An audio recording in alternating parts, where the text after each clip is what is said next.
अरे विपिन, विपिन भाई, विपिन, अरे आजा सर बुला रहे। जो बीएलओस की भी जो एसआईआर चल रहा है उसके संबंध में बीएलओस की भी हमने कई फेजेस में हमने भी डीएम सर ने भी कई फेजेस में तैयार वो ट्रेनिंग ले चुके हैं, इनकी सुपरवाइजर्स की भी ले चुके हैं। तो ज़्यादातर सभी बीएलओस को सारी सूचनाएं किस तरह से सारे निर्देशों का पता है कि किस तरह से क्या कार्य करता है। और इसकी बाबत यह है कि आज 27 तारीख को लगभग हमारे 50% फॉर्म हम कलेक्ट होकर वहाँ डेटा ही हो चुके हैं। प्रयास ये है कि हम अगले 3-4 दिनों में अपने 100% तक पहुँच जाएँ इस लेवल पर। और रही फॉर्म 6 की बात, तो फॉर्म 6 भरा जा सकता है, डिक्लेरेशन उसके साथ आई है आयोग की, तो जिन लोगों के नाम नहीं है अपने फॉर्म 6 विद डिक्लेरेशन भर के दे सकते हैं। मतलब जो फॉर्म 6 है उसको क्या फॉर्म के साथ भर सकते हैं? अभी देखिए फॉर्म 6 उन लोगों का भरा है ना जिनका नाम नहीं है, नए वोटर वो अभी भर सकते हैं। हाँ, इस बार दे सकते हैं, वो प्रोसेस हो जाएगा इसी के साथ ही। दूसरी बात यह है कि तब जैसे ये हम किराएदार है उनका वोट नहीं बनेगा, क्या ऐसा भी कुछ है? वोटर बनने के लिए 3 कंडीशन है। एक तो भारत का नागरिक होना चाहिए, दूसरा 18 साल से ऊपर होनी चाहिए, तीसरा वो सामान्य निवासी होना चाहिए।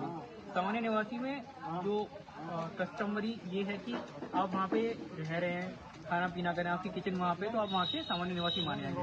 तो ये कंडीशन है, इस कंडीशन वगैरह आप आ रहे हैं तो आप वोटर वहाँ के बन सकते हैं। किराएदार से कोई मतलब किराएदार हो या मकान मालिक हो, उससे वो वोटर बन सकता है हमारा, ऐसा कोई डिस्ट्रिक्शन नहीं है। तो अगर वहाँ के सामान्य निवासी हैं तो आप वोटर बन सकते हैं। एक और है जैसे कि 6 नंबर फॉर्म का है, अब लोग जो है बाहर ट्रांसफर हो गए और उनका जो है वोट यहाँ भी है और वहाँ वोट नहीं है, वो जब बनवाना चाह रहे हैं तो उनमें कुछ परेशानी आ रही है, उनकी तो कैसे इसका हल निकाला जाएगा?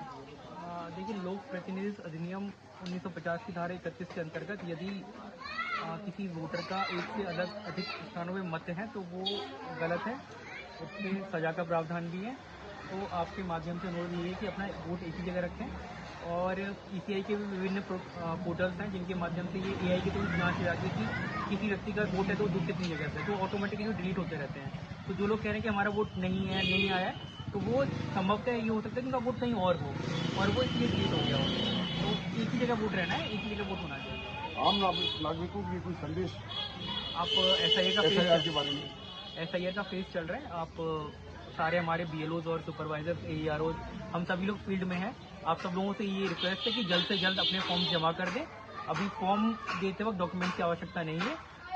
2 तरह के फॉर्म्स हैं, एक तो आपकी मैपिंग हो गई है, तो आप मैपिंग के साथ जो आपका जो वोटर लिस्ट की कॉपी है वो लग जाएगी, नहीं तो आपको डॉक्यूमेंट्स नहीं होंगे। लेकिन अभी सिर्फ आप फॉर्म दे दें, फॉर्म आपका डेटा ही हो जाए। अब डॉक्यूमेंट्स के लिए बाद में टाइम दे रखा है, तब आप डॉक्यूमेंट दे सकते हैं। अभी आप ज़्यादा से ज़्यादा फॉर्म जमा कराइए।